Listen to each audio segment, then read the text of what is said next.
Hello বন্ধুরা, কেমন আছো? আশা করি সবাই ভালো আছো। তো আমিও খুব ভালো আছি। তো চলো আজকে কি রান্না করছি তোমাদের সঙ্গে শেয়ার করি। তো এই যে ফুলকপি কেটে নিয়েছি, এদিকে মাছ আছে, আলুটা এখনো কাটা হয়নি, আদা নিয়ে নিয়েছি, টমেটো, এখানে ধনেপাতা, কাঁচা লঙ্কা। তো রান্নাটা শুরু করি। এই যে তেলটাও বসিয়ে দিয়েছি মাছ ভাজার জন্যে, কপিটা তেলে দিয়ে দিয়েছি ভাজার জন্য।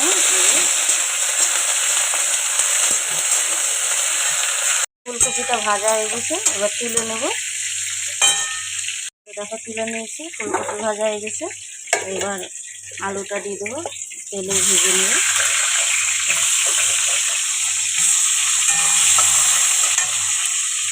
ঝোলের জন্য এই যে ধনেপাতা, আদা, রসুন আর কাঁচা লঙ্কা বেটে নিব।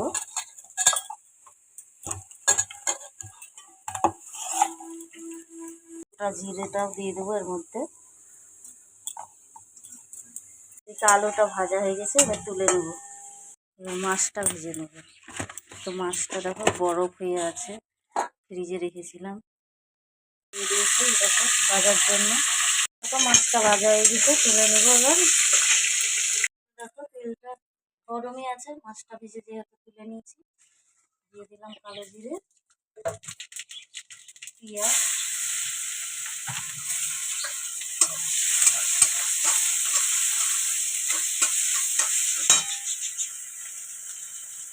পেঁয়াজটা ভাজা হয়ে গেছে।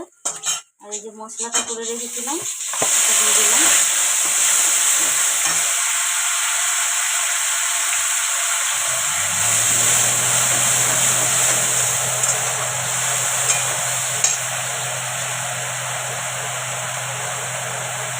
হলুদ, লবণ, লঙ্কা গুঁড়ো,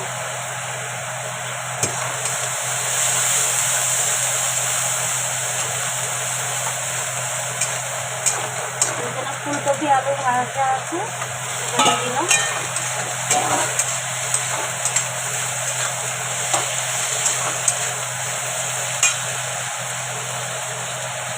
দেখো মশলাটা কষানো হয়ে গেছে, এবার জলটা দিয়ে দেবো।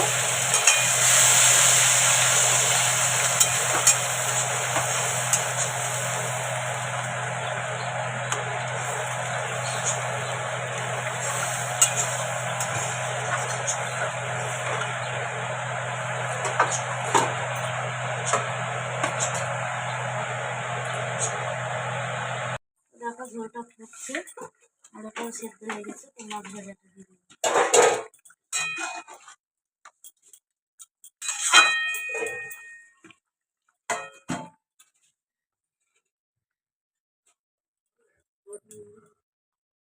চলো দেখি তরকারির কি অবস্থা।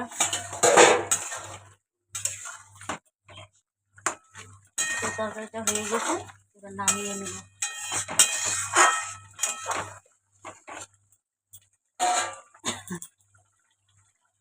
দেখো হয়ে গেছে, এবার নামিয়ে নেব।